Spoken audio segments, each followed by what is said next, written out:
Bom, gente, mais uma vez, boa noite, né? Sejam bem-vindos a mais uma aula de química orgânica, né? Que a gente está vendo. E aí a gente vai dar continuidade ao conteúdo, ainda tem muito chão pela frente, né? E o Enem já está bem aí, já está quase chutando a porta aí, escancarando para entrar, né? De vez. E aí vamos só ver um pouquinho do que a gente já viu, né? Na química orgânica. A gente já viu a introdução com relação a como foi que surgiu, a ideia do composto orgânico, vimos os três postulados de Kekulé, né, sobre o carbono, que é o principal elemento, né, o protagonista dos compostos orgânicos. Vimos o que é uma cadeia carbônica, né, e como simplificar essas cadeias. Vimos a classificação dos carbonos em carbono primário, secundário, terciário, quaternário. Resolvemos essa questãozinha aqui. Vimos também a classificação das cadeias carbônicas, né, na semana passada. Vimos o que é uma cadeia aberta, fechada, heterogênea, homogênea, insaturada ou saturada. Vimos também o que é uma cadeia ramificada e não ramificada, e o que é uma cadeia considerada aromática e o que não é aromática. Eu não vou me ater mais a esses pontos, né, porque a gente já viu e ainda tem muita coisa para a gente ver com relação a esse conteúdo. Fizemos essa questão. E essa daqui também. E finalizamos nessa outra aqui, né? Foi uma das mais simples, com relação à ligação π. E agora a gente vai ver sobre as principais, né, e gerais características dos compostos orgânicos. E uma dessas características é a combustibilidade. A gente até já viu com relação às reações de combustão, né? Quando estávamos estudando sobre reações químicas, a gente viu o que é preciso ter, por exemplo, para se ter uma reação de combustão. E quando a gente fala em combustibilidade, nós estamos aqui tratando, né, de uma propriedade que diz respeito sobre se um composto ele tende ou não a se queimar, né, a entrar em combustão. E aí, com relação aos compostos orgânicos, a maioria deles, né, quase que todos eles, são substâncias que sofrem combustão, certo? Na verdade, a maioria das substâncias que sofrem combustão, né, são compostos orgânicos, mas nem todos os orgânicos sofrem combustão, certo? A maioria. E eles, né, os compostos orgânicos, eles são ótimos combustíveis. Alguém poderia me dar exemplo de combustíveis? Tem um que está bem baratinho, tá? Eles são bem baratinhos, né, os combustíveis. A gasolina. A gasolina é um combustível e é um Gasolina, composto óleo orgânico. diesel, álcool. Óleo diesel, o álcool, isso mesmo. Todos eles, ó, são compostos orgânicos, certo? Derivados do petróleo. Tudo que vem do petróleo, certo, são compostos orgânicos, porque o petróleo em si, ele como é que eu posso dizer? É uma substância, né, orgânica, que a partir dela é gerada muitas outras substâncias. Não seria nem substância, certo? A palavra correta, porque eu não estou encontrando o termo correto para classificar.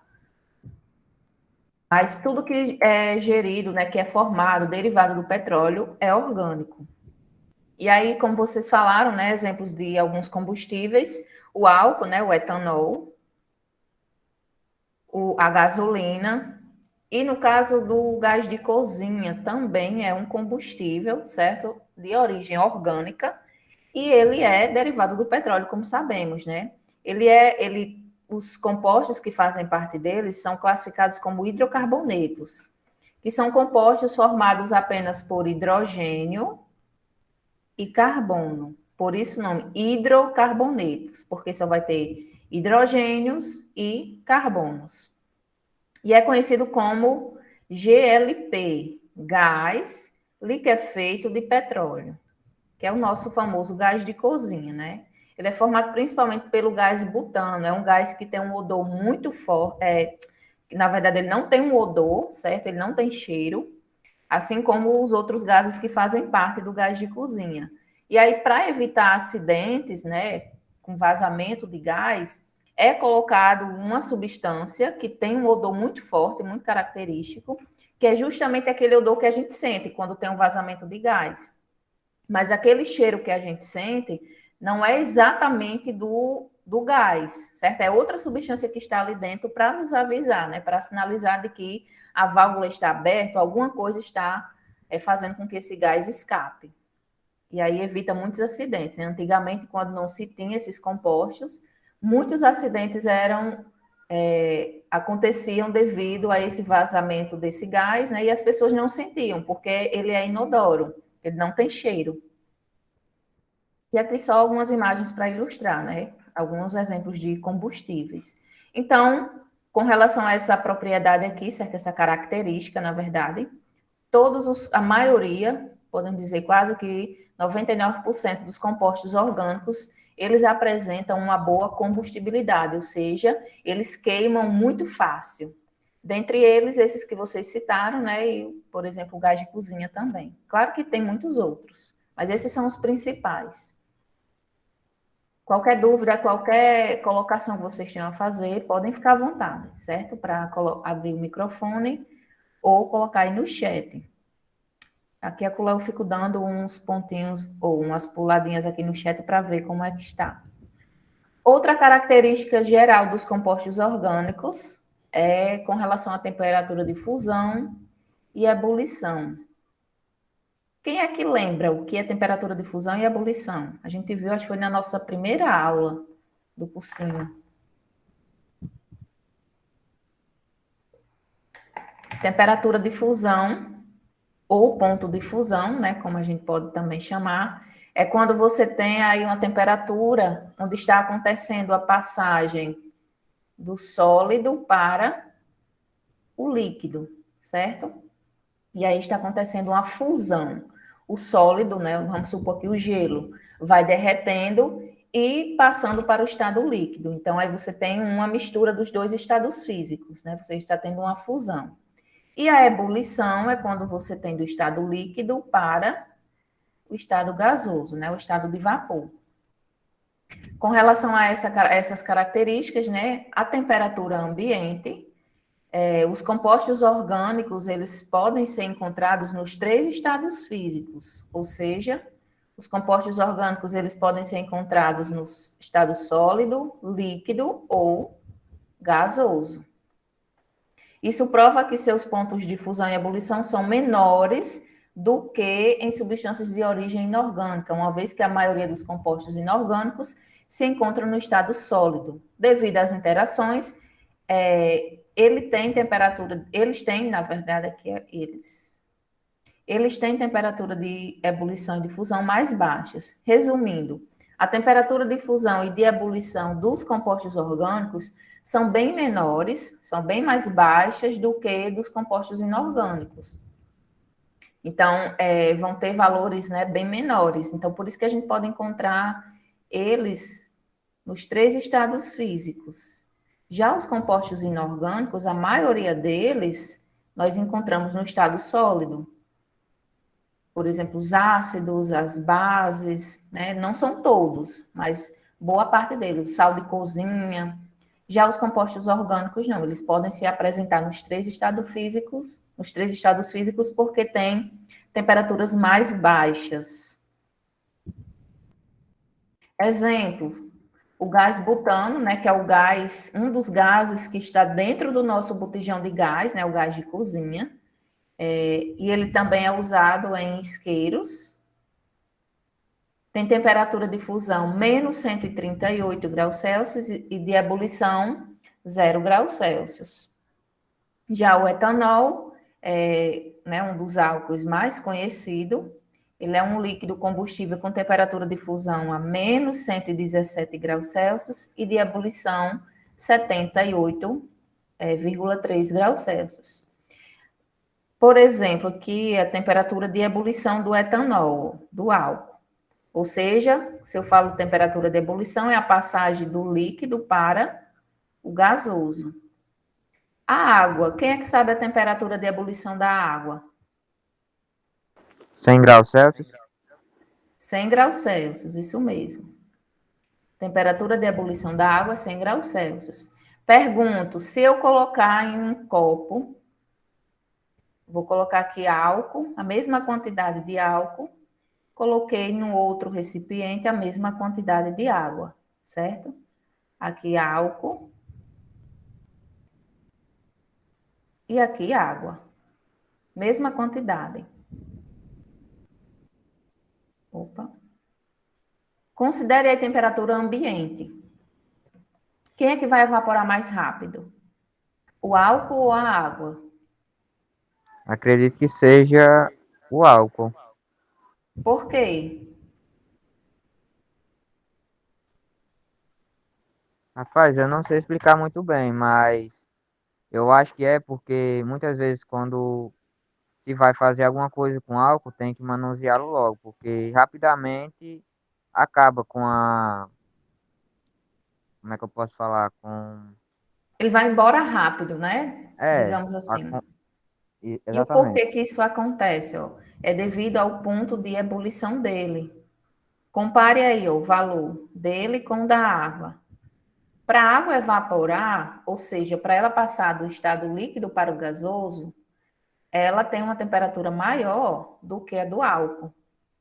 Então, o álcool, não necessariamente você precise atingir essa temperatura para que o álcool ele evapore, certo?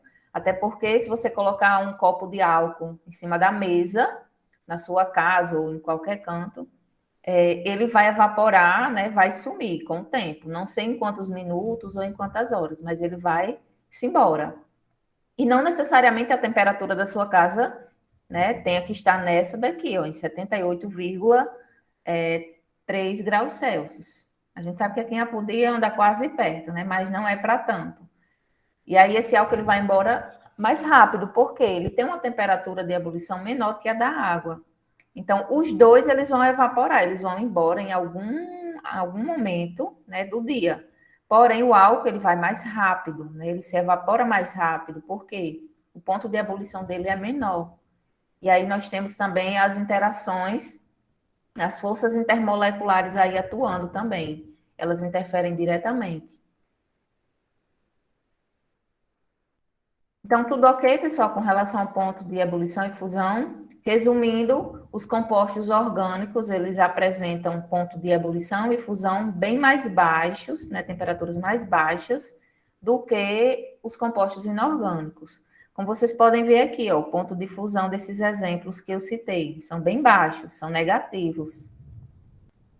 E aqui, no caso, o ponto de ebulição do gás, né, do gás butano é 0 graus Celsius e do álcool, etanol, é 78,3. Então, para resumir, é isso, né, com relação a essa característica dos compostos orgânicos. Outra característica bem importante, que cai bastante no Enem, é a questão da polaridade, né? É importante a gente entender essa característica, né, chamada de polaridade. Pessoal, quando fala em polaridade, o que é que vem à cabeça de vocês? Pode dizer sem medo de errar.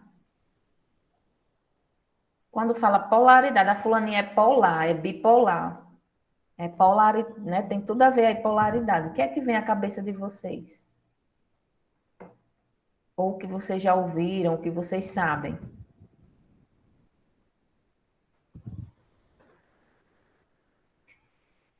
Como ninguém se manifesta, né? Vamos lá. Então, a polaridade, ela tem a ver com cargas elétricas, certo? É aí que a gente, na química, chama de cargas parciais positivas e negativas. Então, a polaridade, nós podemos dizer que é a capacidade que as ligações químicas, elas possuem de atrair cargas elétricas. E aí, essas ligações, né, formadas, nesse caso dos compostos orgânicos, né, a maioria das ligações, a maioria dos compostos orgânicos são formados por carbono e hidrogênio. E aí, quando você tem ligações desse tipo, nós dizemos que são ligações apolares. Por que apolares? Esse azinho aqui na frente, ó, do polares, quer dizer não. ou seja, são compostos não polares, ou, né, alguns químicos dizem que são compostos que apresentam um pequeno desequilíbrio, digamos assim, com relação à eletronegatividade dos elementos.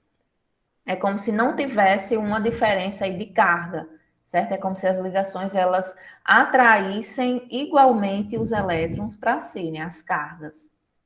E aí, quando na molécula de um composto orgânico houver outro elemento químico, além do carbono e do hidrogênio, como eu acabei de citar, suas moléculas passarão a apresentar certa polaridade.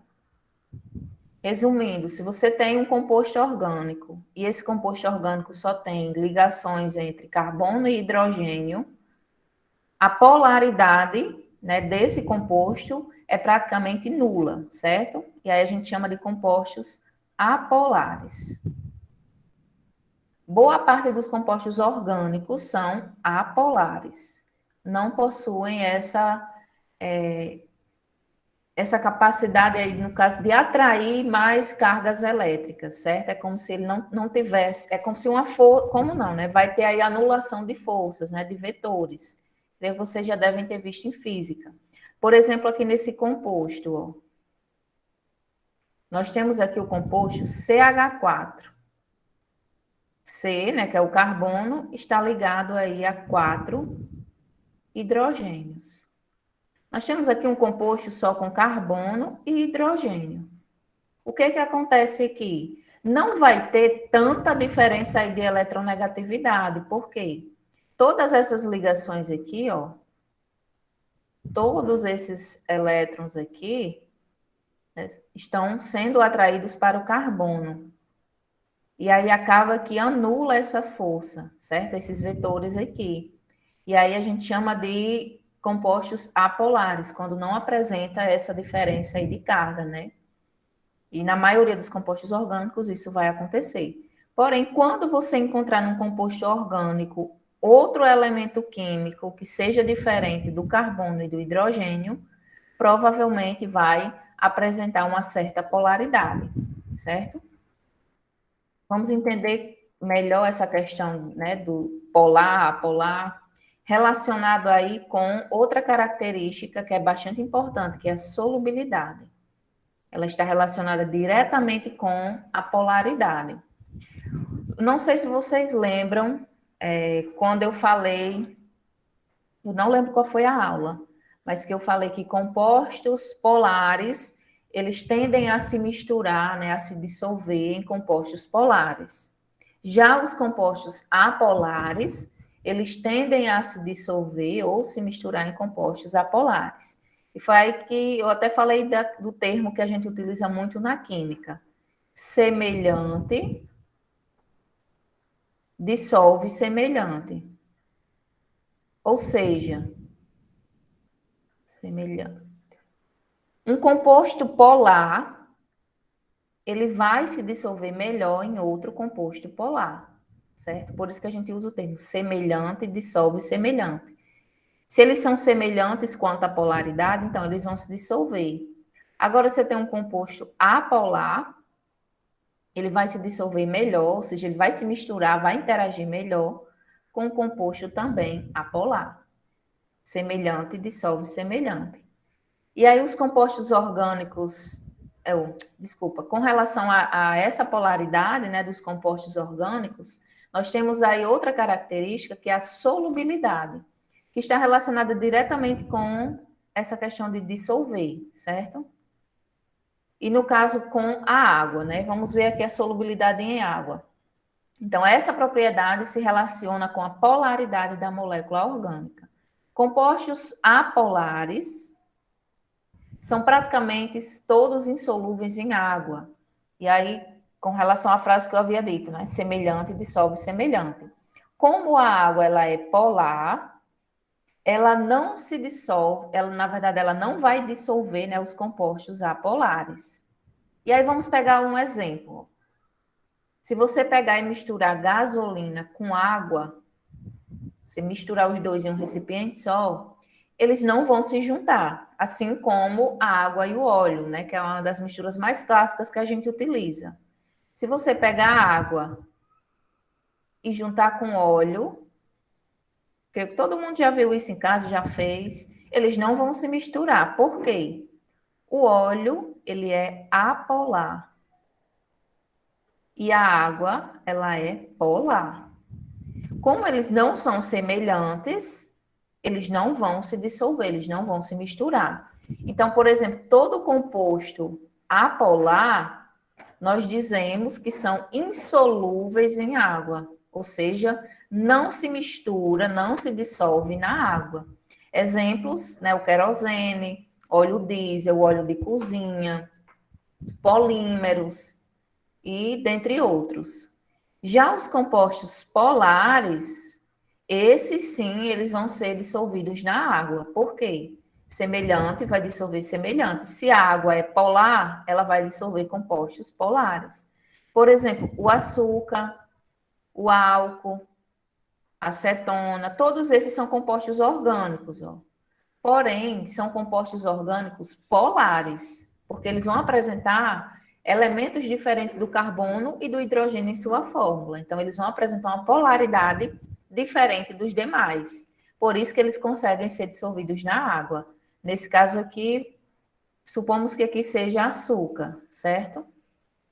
Você tem aqui açúcar e aqui água. Se você colocar numa quantidade razoável, né, até atingir o ponto de solubilidade, como a gente falou lá naquele conteúdo de soluções, né, que tem o ponto de solubilidade, ou seja, tem um limite para me colocar em certa quantidade de água. Claro que se você tiver um copo de água e você colocar 1 quilo de açúcar, obviamente, aquela quantidade de água não vai dissolver todo o açúcar, né, vai sobrar bastante soluto aí, no caso do açúcar, né, para a quantidade de solvente, que é a água. Quando você coloca uma quantidade adequada, né, de acordo com o ponto de solubilidade, o açúcar, ele é completamente dissolvido na água. Por quê? Ambos são polares, certo? Os dois são polares. Então, se são polares, são semelhantes. Se são semelhantes, se dissolvem. Pessoal, tem alguma dúvida com relação a essas características que eu falei? Ou eu posso prosseguir? Se tiver, podem ficar à Pode vontade. continuar, linda. Show de bola. Pronto, valeu, Henrique. Qualquer coisa. E aí, ó, quando a gente tem, né, um composto que ele apresenta uma parte que é compatível com a água, ou seja, se dissolve com a água, né, ele vai ter uma parte polar e outra parte apolar, nós podemos dizer que esse composto ele tem uma bipolaridade, né? Ele vai se dar bem com compostos polares e apolares. Um exemplo é o álcool. O álcool ele se mistura muito bem com a gasolina. A gente sabe que a gasolina, né, é adulterada quando se coloca uma quantidade a mais de álcool.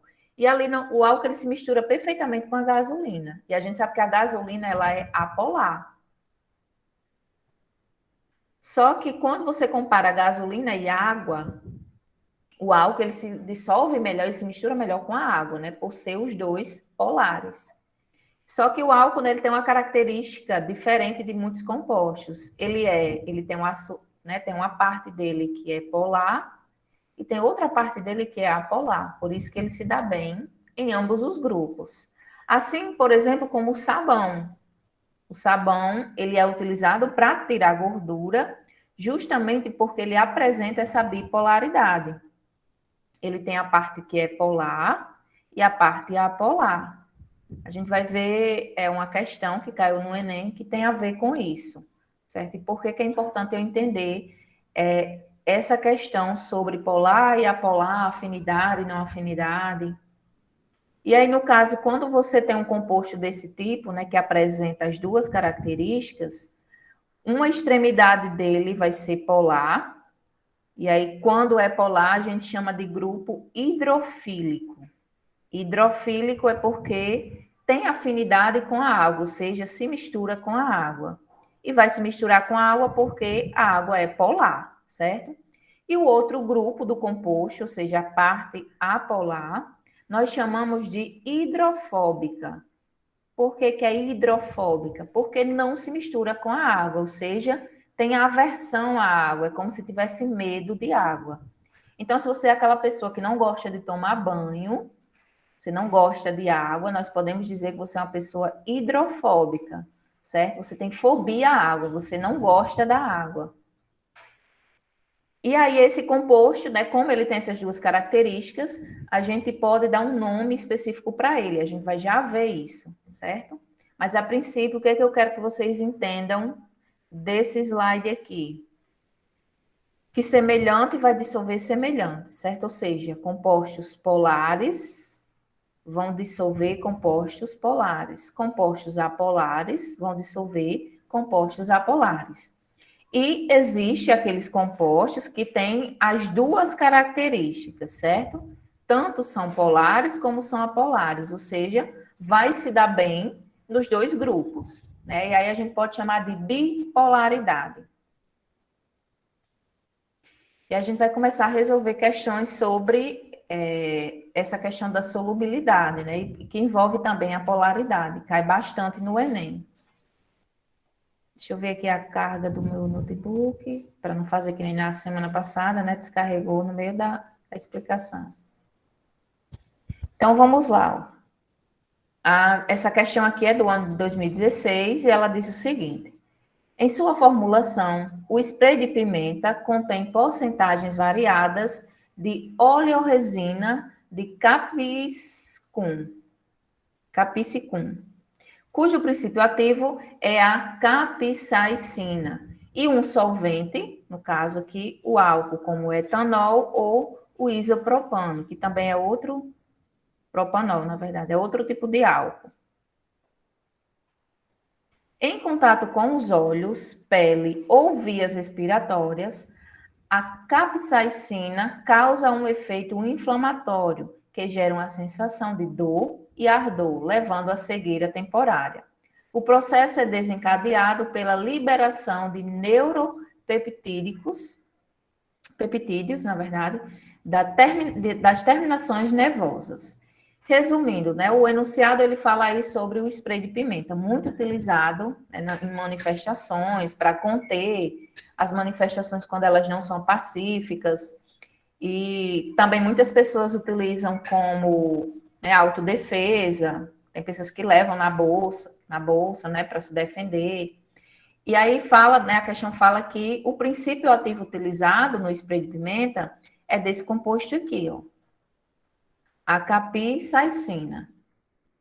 Temos aqui a fórmula estrutural dela, certo? A questão não traz a fórmula estrutural dela, mas para você resolver essa questão, não necessariamente você tinha que saber a fórmula dela. Eu trouxe mais por curiosidade, né, para vocês visualizarem como é a fórmula estrutural da capsaicina, né, que é o princípio ativo do spray de pimenta, ou seja, uma das principais substâncias que compõem o spray de pimenta.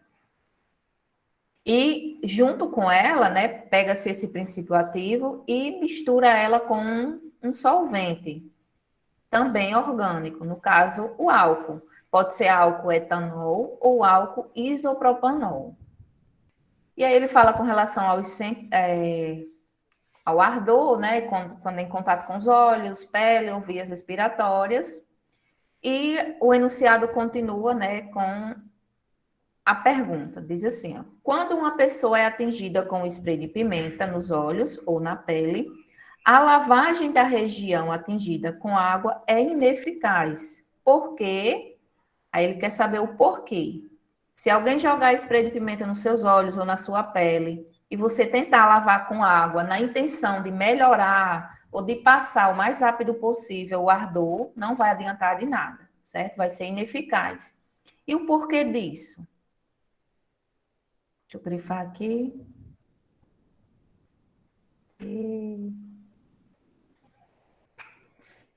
Vamos entender aqui, né, cada uma das alternativas. A gente vai eliminando, vai vendo o que é que pode ser, o que é que pode não ser. A gente acabou de ver sobre solubilidade, né? E esse composto aqui, ó, é um composto orgânico. Ele vai ter uma certa polaridade, certo? Só que é uma polaridade muito baixa. Ele é considerado um composto apolar. E aí a alternativa A diz assim, ó. Quando você coloca água, né, na região atingida, vai ser ineficaz porque a reação entre etanol e água libera calor, intensificando o ardor. Pessoal, tem alguma coisa a ver, ó? No caso aqui, o álcool que faz parte, né, do spray de pimenta, que compõe o spray de pimenta. Quando em contato com a água, vocês acham que ele libera calor? Acontece aí uma reação química. Quando você mistura álcool e água em casa, acontece alguma coisa?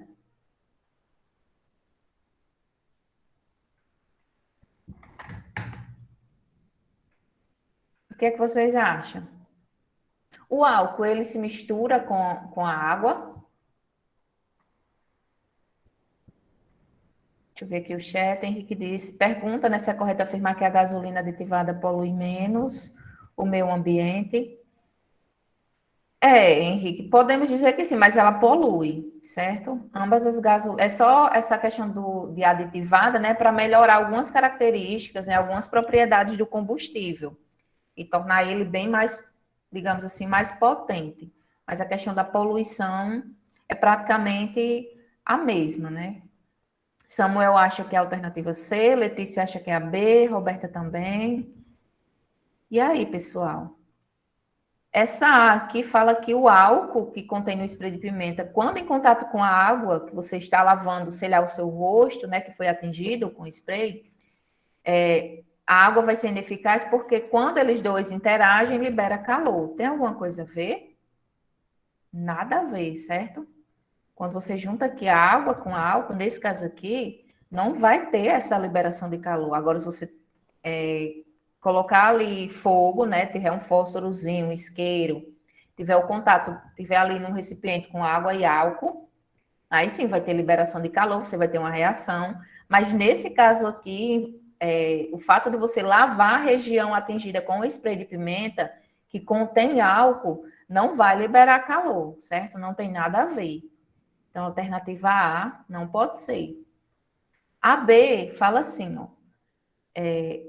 Você lavar a região atingida com a água vai ser ineficaz porque a solubilidade do princípio ativo, ou seja, a solubilidade desse composto aqui, ó, que é o princípio ativo do spray de pimenta, é muito baixa, princípio ativo em água é muito baixa, dificultando a sua remoção. O que é que essa alternativa quer dizer? Que esse composto aqui, né, esse princípio ativo, tem uma polaridade diferente da água, ou seja, não são tão semelhantes. E quando você coloca a água ela não vai conseguir remover esse composto aqui, justamente por não ser semelhante. Lembra que eu falei semelhante dissolve semelhante? Então, nesse caso aqui, vai apresentar uma baixa solubilidade. Ou seja, a água ela não consegue interagir, ela não vai conseguir se misturar tão bem com esse composto, porque ele tem uma polaridade diferente. Então, até agora, essa alternativa aqui é a correta, certo? O enunciado ele já traz isso claro, né? De que a água ela não vai ser eficiente. E aí o enunciado quer saber o porquê que ela não é eficiente. E é justamente devido a essa diferença aí de polaridade. Ou seja, o que vai interferir diretamente na solubilidade. Esse composto aqui, ele não é tão solúvel na água. Ele não se dissolve na água. Então, se você for lavar a região atingida com spray de pimenta, você não vai conseguir remover. Ou seja, vai ser um trabalho que não vai dar em nada, não vai resolver você utilizar a água. Professor, então o que é que pode ser usado para combater o spray de pimenta? Aí você tem que ver uma substância que tenha a polaridade, né, semelhante, que tenha uma boa solubilidade com o princípio ativo do spray de pimenta. Aí sim você vai conseguir remover. É a mesma coisa de eu falar para vocês. Vocês conseguem remover gordura só com água? Não, a gente precisa utilizar o quê para remover a gordura além da água? Um sabão, detergente. A gente precisa ter uma substância que tenha uma solubilidade muito boa na outra, ou seja, que tenha semelhanças na polaridade para poder remover. Segue o mesmo princípio aqui. A água não vai remover o spray de pimenta justamente porque ela não tem uma boa solubilidade. No princípio ativo, no caso, é a capsaicina. Mas vamos lá continuar, né? As alternativas. A C diz assim, que não utilizar a água vai ser ineficaz porque a permeabilidade da água na pele é muito alta, não permitindo a remoção do princípio ativo. Nada a ver, é como se ele estivesse dizendo aqui que a água ela vai permear bem mais rápido na pele, né? E aí não vai conseguir remover o princípio ativo. Isso aqui não tem nada a ver, certo? Foi bem distante essa alternativa aqui. A D diz assim: a solubilização do óleo em água causa um maior espalhamento além das áreas atingidas. Nesse caso aqui, não tem uma solubilização do óleo em água, certo? Eles não são solúveis. Apresentam uma baixa solubilidade. E aí não vai espalhar, certo? Não é exatamente por isso, certo? Não é exatamente a resposta que a questão está pedindo. E aí diz assim, vai ser ineficaz porque a ardência faz evaporar rapidamente a água, não permitindo que haja contato entre o óleo e o solvente. Ele está dizendo assim, quando você coloca a água na região que foi atingida pelo spray de pimenta, a ardência ali daquela região vai evaporar, vai fazer com que a água evapore muito rápido, não chegando nem ela ter contato com o óleo. No caso, quando ele fala que o solvente é a água, certo? Isso aí não tem nada a ver. A gente sabe que a água ela não evapora assim tão rápido. O álcool, sim, o álcool, quando a gente coloca na pele, né, ele evapora, ou em qualquer outro canto, em qualquer superfície, ele vai evaporar bem mais rápido. E o porquê da gente utilizar o álcool em gel? Né? Você tem ali o álcool aplicado numa substância gelatinosa. É justamente para evitar que ele evapore muito rápido.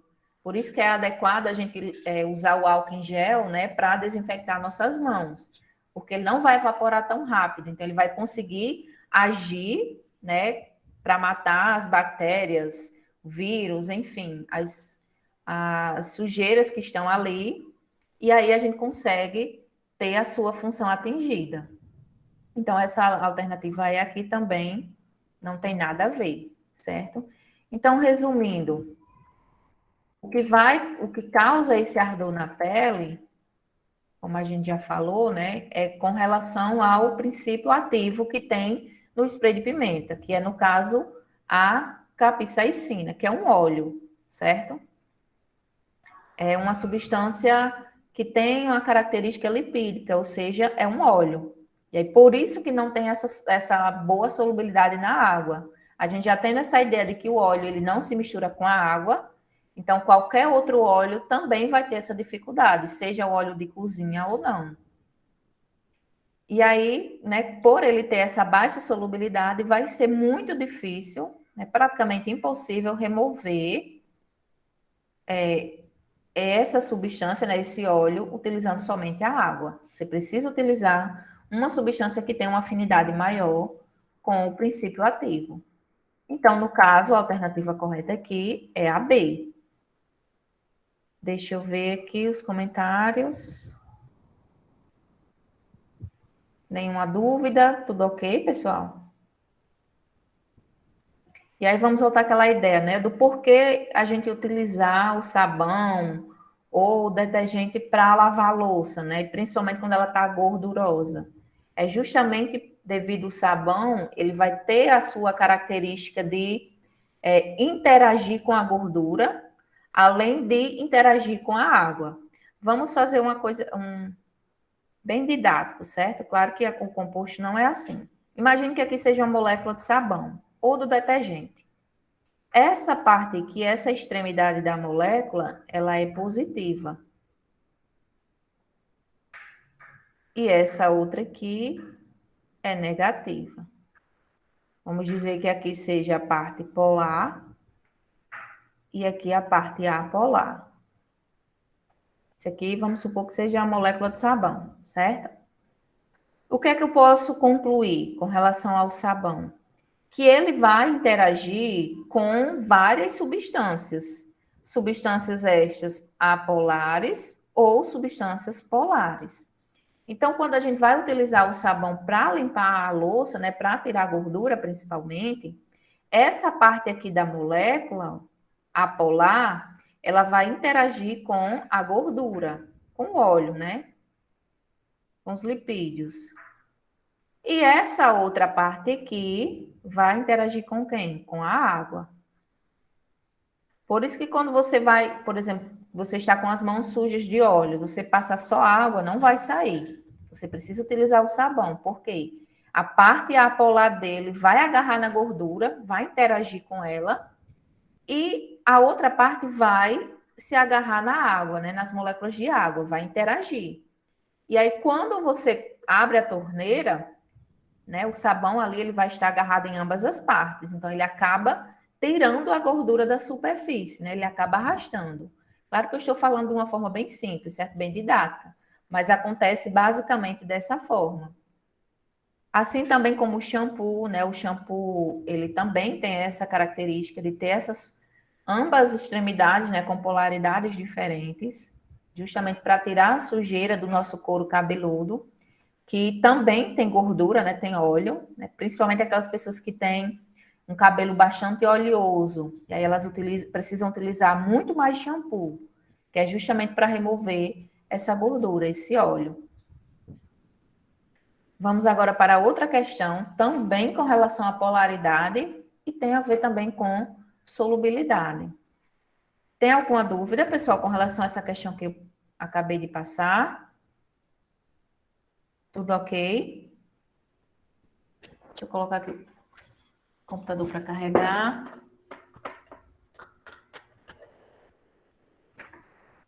Então, vamos lá, prosseguindo, né, essa outra questão aqui. Ela é de 2012 e ela diz o seguinte: quando colocamos em água, os fosfolipídios tendem a formar lipossomos. Essa parte aqui que a gente está vendo, pessoal, é a parte da bioquímica, né? A mistura da química com a biologia. Não sei se vocês já viram algo parecido já com a professora de biologia. Se já trataram algumas questões com relação a essa questão da polaridade, né? Interações. Cadê? Quando colocamos em água, os fosfolipídios tendem a formar lipossomos, estruturas formadas por uma bicamada lipídica, conforme mostrado na figura. Quando rompida, essa estrutura tende a se reorganizar em um novo lipossomo. Então, né, continuando aqui o enunciado, a gente volta já para essa figura. Esse rearranjo característico se deve ao fato de que os fosfolipídios apresentarem uma natureza, ele quer saber, né, qual é a natureza dos fosfolipídios, se ele é polar, se ele é os dois, se ele não é nenhum. A questão quer saber basicamente isso, né, por que que eles vão apresentar essa reorganização quando são colocados em água. E aí, antes disso, né, eu vou trazer para vocês aqui 3 termos, que talvez seja novo para a maioria de vocês, mas que é importante vocês saberem, certo? Que é o termo anfótero, anfifílico e anfipático, certo? São 3 termos na química que também são utilizados na biologia. Como eu falei para vocês, essa questão aqui, ela envolve a bioquímica, né, que é a parte da química e biologia juntas. E aí, quando nós falamos que um composto ele é anfótero, quer dizer que ele pode ser em algumas reações, né, em alguns momentos ele pode agir como uma base e em outros momentos, né, em outras reações como um ácido. Ou seja, são compostos que são ácido e base, eles podem ser os dois, não ao mesmo tempo, mas dependendo da situação, ora esse composto ele pode agir como uma base e ora ele pode agir como um ácido. Para essa questão em si, né, era interessante, é importante, né, você saber esse conceito aqui, entender o que é uma substância anfótera. Por quê? Traz aqui, ó, em uma das alternativas. Então, se você não soubesse, provavelmente dificultaria, né, o entendimento da questão. A não ser que você já tivesse visto com relação a esse comportamento, né, dos fosfolipídios na água, aí sim você resolveria ela de boa, né, já tendo esse conhecimento aí lá da biologia. Outro termo bastante importante é esse aqui, o anfifílico. O que quer dizer uma substância anfifílica? Quer dizer que ela vai ter uma região hidrofílica, ou seja, uma parte polar, que interage com a água, por exemplo, e vai ter uma região androfóbica, ou hidrofóbica, que é a parte que a gente diz que é apolar. Ou seja, aquela parte que não vai interagir com a água. E também temos o termo, né, chamado anfipático, substância anfipática. É aquela que possui uma parte apolar e outra apolar. Digamos que é basicamente, né, tem essas duas aqui têm o mesmo significado, certo? Só que tem algumas substâncias, né, alguns livros que trazem um termo, outro traz outro. Então é importante a gente ter a noção, né, a ideia das duas. Então, resumindo, anfótera ou anfótero é aquela substância que ela se comporta como base e também como ácido. É como se fosse duas caras. Imagine aí, uma pessoa duas caras. Uma hora é uma coisa, outra hora pode ser outra. Na química também temos duas caras, certo? Tem umas substâncias que se comportam como uma coisa, em outro momento já se comporta como outra. No caso do anfifílico, né, são aquelas substâncias que têm a região hidrofílica, ou seja, que interage com a água, e tem a região hidrofóbica, aquela que não interage com a água. Dá o mesmo das substâncias anfipáticas, né, que essa parte apolar é essa parte hidrofóbica e a parte polar é a parte hidrofílica, aquela que tem afinidade com a água. Voltando aqui para a questão, né, ela quer saber esse arranjo aqui dos fosfolipídios se deve ao fato deles apresentarem qual característica, né? Qual é a natureza deles? Vamos entender aqui, ó. Aqui é a água, certo? O meio aquoso. E aqui também temos o meio aquoso, né? Ao redor aqui dos fosfolipídios. Imagine que aqui eles estejam num recipiente, num copo. Os fosfolipídios nós podemos fazer aqui de forma bem simplificada, dessa maneira. Ó. Ele vai ter essa extremidade aqui e essa outra extremidade aqui. O que é que nós podemos visualizar nesse desenho? Vejam que aqui tem uma divisãozinha. É como não, né? Na verdade tem, ó, fosfolipídios aqui, ó, com a cabeça interagindo com a água e com essa outra parte aqui, vamos chamar de cauda, interagindo com a cauda dos outros. E aqui no meio, fora, né, desse daqui, ó, lembrando que tem água também. Então, aqui nós vamos ter uma parte que vai interagir com a água, que é essa daqui. Se interage com a água, podemos dizer que é polar. E temos essa outra parte aqui que não interage com a água, que é a polar. Por quê, professora? Eu não consegui entender. Ó. Vejam só, tudo isso aqui é água. Deixa eu pintar aqui de azul. Ó, tudo isso aqui é água, certo? Aqui no meio. E aqui fora também tem água. Tudo aqui ao redor é água. Vejam só aqui, ó.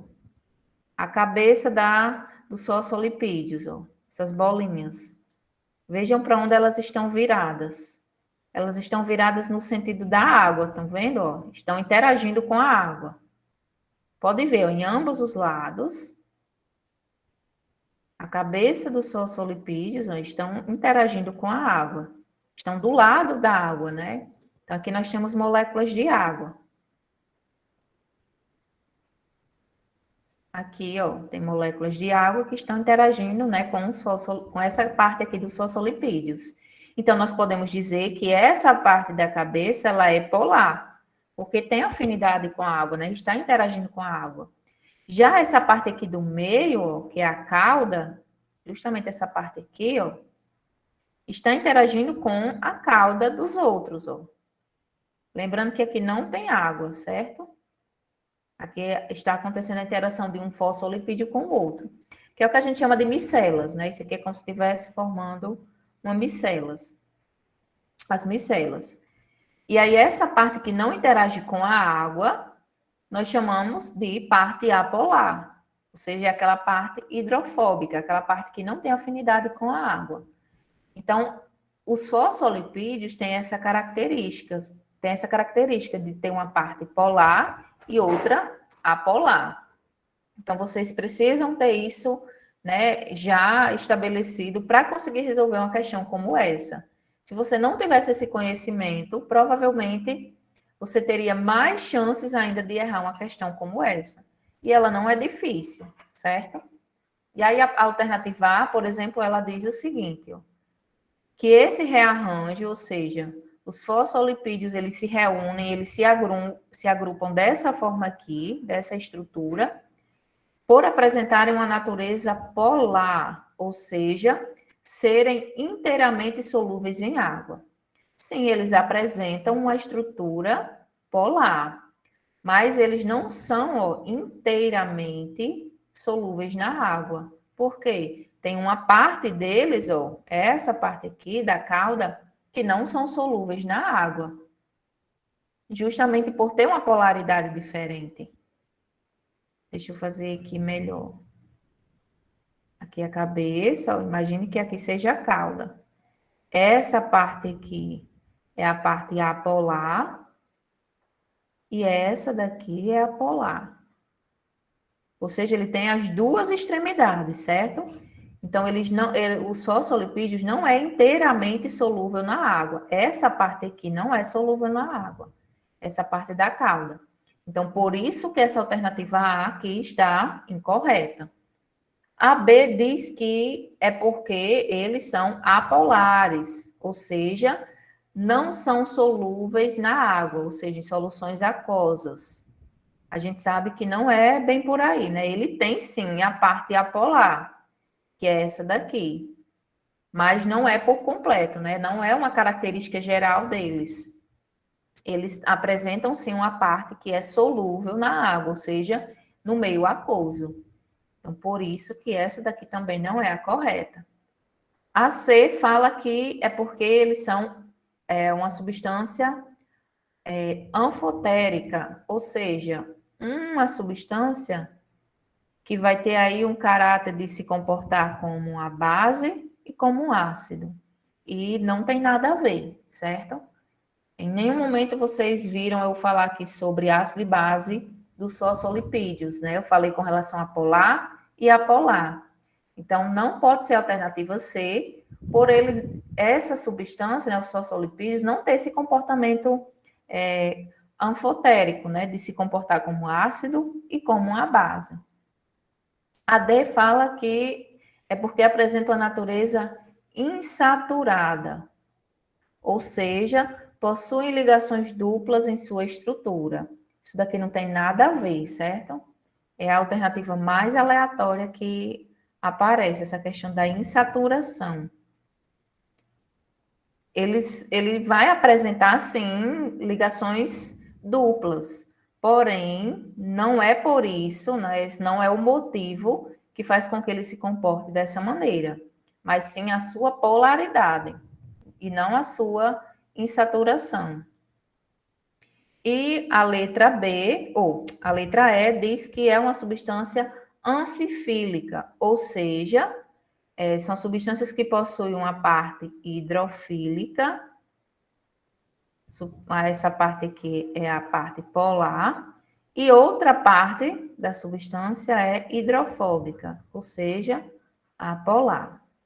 Então, a mais coerente, né, e a alternativa correta é exatamente a letra E, que foi o que eu falei, né, quando estava explicando sobre o desenho. Os fosfolipídios apresentam essa característica de ser anfifílico. Vai ter uma parte polar, que vai interagir com a água, e a outra parte apolar, que não interage com a água. Pessoal, alguma dúvida?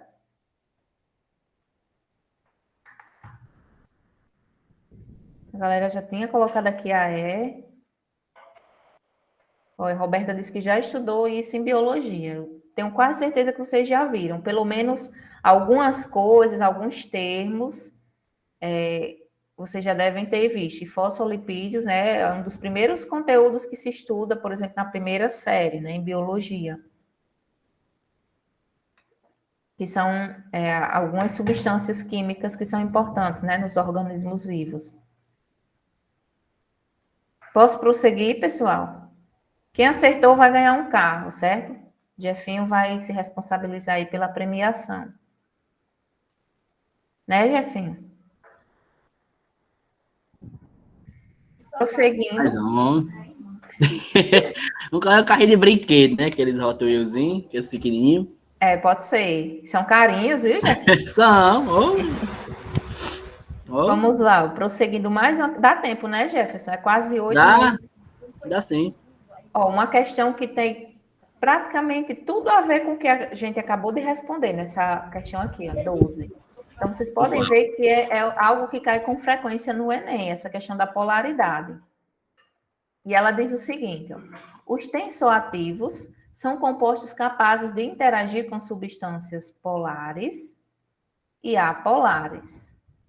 A parte iônica dos tensoativos interage com as substâncias polares. E a parte lipofílica interage com as partes, né, apolares. A estrutura orgânica de um tensoativo pode ser representada por... Então, vamos entender aqui, ó. Primeiro, o que é um tensoativo, né? Pode cair também... acho que já teve questões do Enem que trouxe bastante isso com relação aos tensoativos, né? O que é um tensoativo? Tensoativo nada mais é do que aquelas substâncias que vão diminuir a tensão superficial ou influenciar, né, a superfície de contato entre dois líquidos. É como se ele fosse, como é que eu posso simplificar? Fosse ajudar, né, algumas substâncias a darem as mãos, digamos assim, a ter um contato maior, ter uma ligação entre eles. É muito utilizado, por exemplo, em shampoos, em vários cosméticos, em vários produtos. Então, tensoativo é isso, é uma substância que ela tende a diminuir a tensão superficial, né? Ou seja, ela vai influenciar o contato da superfície de uma substância com outra. Nesse caso aqui, de dois líquidos. E os tensoativos, eles são anfipáticos, como o próprio enunciado já traz aí. Lembram que eu falei o que é anfipático? Então, são termos que são, às vezes, já caíram, né, várias vezes no Enem. Então, é importante vocês terem essa ideia do que é uma substância anfipática, né, anfifílica. Então, se é anfipático, quer dizer que tem a parte polar e apolar. Que é exatamente o que o enunciado já diz, ó.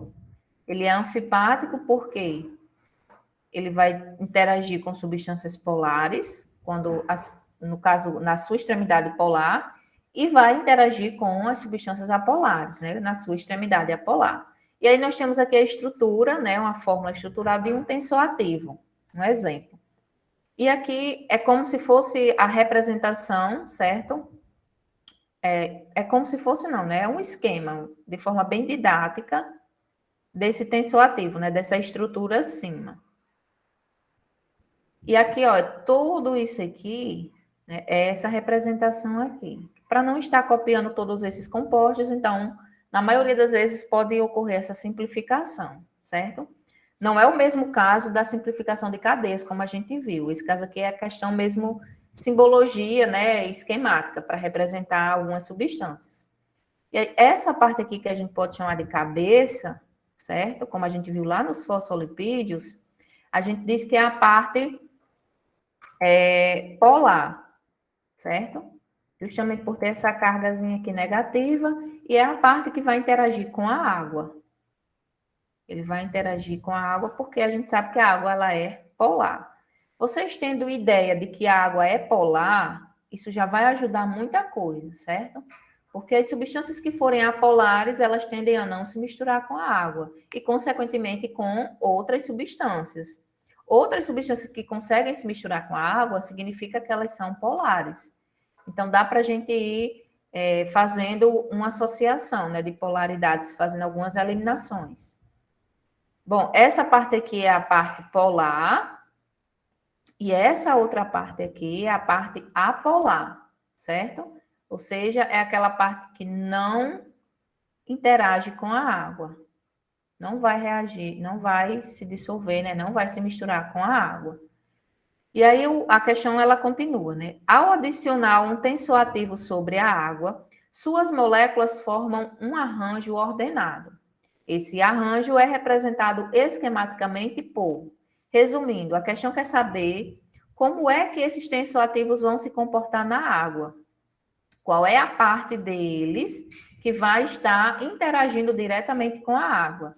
E aí ele dá, ó, nas alternativas, né, 5 becquerels e mostra o nível da água, né? Nesse caso aqui, a água está aqui, ó. Nesse aqui, ó, a água está aqui. É o mesmo nível. Só que você tem que reparar no desenho, certo? Dos tensoativos. Aqui, ó, é só a representação de uma moléculazinha do tensoativo. Já aqui no desenho, ó, tem vários. Vocês podem ver que tem vários juntos. E é justamente para facilitar. Aí ele quer saber qual vai ser o esquema que vai representar, de fato, o comportamento dessas moléculas, né, do tensoativo na água. Aí vamos entender novamente, né? Como eu falei, essa parte aqui da cabeça dos tensoativos é a que vai interagir com a água. Por quê? Porque é a parte polar. E essa outra aqui não vai interagir com a água, ou seja, ela vai ficar o lado oposto da água, porque ela não interage, ela não se dá com a água, assim como o óleo, né? Por ser apolar. Então, como é que ficaria, né, essas moléculas aqui na água? Essa parte aqui é a que vai interagir diretamente com a água. Então, você juntando aqui, ó, várias moléculazinhas do tensoativo. Lembrando, essa parte aqui é a parte polar. Quando você colocar em água,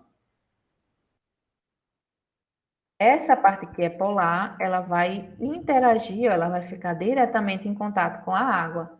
Essa outra parte aqui, que é apolar, ela tem aversão à água, ou seja, ela não se dá com a água, ela tem fobia de água.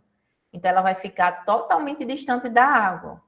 Por isso é como se ficasse fora. A partezinha da cauda, né? Vamos chamar de cauda. E aí, voltando para as alternativas, qual seria, então, a melhor esquematização, né, para representar essa interação dos tensoativos na água? Qual que vocês acham que é? 3 segundos aí para vocês colocarem alternativas que vocês acham que é a correta. 1, 2, 3. Eu acho que é a 6. Henrique acha que é a C. Quem mais acha que é a C? Vamos analisar uma por uma, né? Essa daqui é a A, ó. A parte polar está aqui, ó. Você tem que saber diferenciar, certo? E a parte apolar está aqui. Isso pode, pessoal, acontecer. A parte apolar está em contato direto com a água. Pelo que eu acabei de falar, não, né? Como eu mostrei no esquema anterior, essa parte apolar, ela tem que ficar totalmente distante da água. Ela vai ficar avessa da água, ela não interage. Então, não tem como ser essa alternativa A, porque, segundo a alternativa A, essa parte apolar está totalmente mergulhada na água. Lembrando que o nível da água é aqui. Então, tudo aqui embaixo é água. Então, não tem como ser essa alternativa A. Ela está equivocada. A B. A B, ó, traz a extremidade apolar, ó, interagindo diretamente com a água. E isso não acontece, né? A gente sabe que é essa parte aqui, ó, que interage com a água. E aí, por isso que é importante você entender o porquê que a questão, né, as alternativas traz aí nível da água, que é para vocês saberem onde é que está a água. Nesse caso aqui, ó. Então, não pode ser a B também, porque essa parte é polar, ela não interage com a água. A C. A C, nós já temos um cenário diferente, ó. Temos aqui a parte polar interagindo com a água, e essa parte apolar está totalmente fora da água.